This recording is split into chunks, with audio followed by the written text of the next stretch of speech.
गतकाली सन्धार रायगड़ा जिला पुलिस को मिली एक बड़ धरणर सफलता।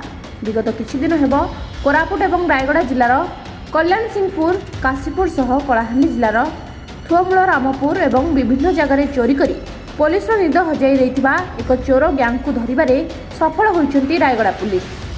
रायगड़ा एसपी हरीश विसिंह तत्वावधान में 3 ब्लॉक कल्याण सिंहपुर काशीपुर थुअमूल रामपुर मिलित चढ़ाऊ में सफलता पाइथिबा एसडीपीओ रश्मि रंजन सेनापति गणमाध्यम को सूचना दैछन्ती।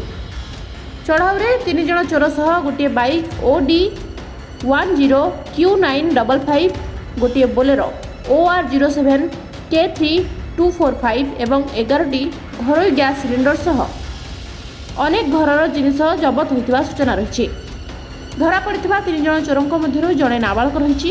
उक्त अभियुक्त गुड़िक काशीपुर ब्लॉक होइतिबा जणाइबा सह अभियुक्तों को केस नंबर 87 डेट 8/8/2024 US 331/305 रुजु करी कोर्ट चालान करा जैतबा सूचना रही। कैलाश परिछा कलाहांडी TH रामपुर थाना भी फामुल रामपुर मोर आज्ञा ट्रैक्टर गोटे है आग फास्ट चोरी है न्यू महेंद्रा सरपंच 3 मास होता आनिकिना मोर घर सामना थिला कोर्ट भी अच्छे से सामना कोर्ट सामना रे मोर ट्रैक्टर थिला ट्रैक्टर आग नहीं गले और 7 दिन पर मोर गाड़ी रे सिलिंडर बुलाई जाइथिला गाड़ी आनिकर मोर बारद्वार दुकान सामने रखी थिला गाड़ी सिलिंडर 42टा चोरी करी माने नहीं होती।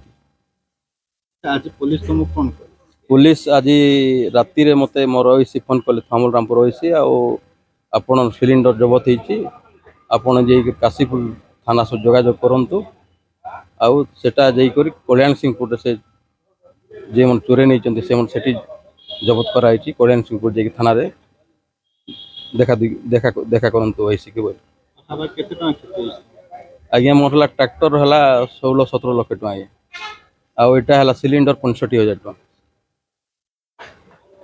रायगड़ारू प्रफुल्ल कुमार बेहरा रिपोर्ट रिपब्लिक ओडिशा।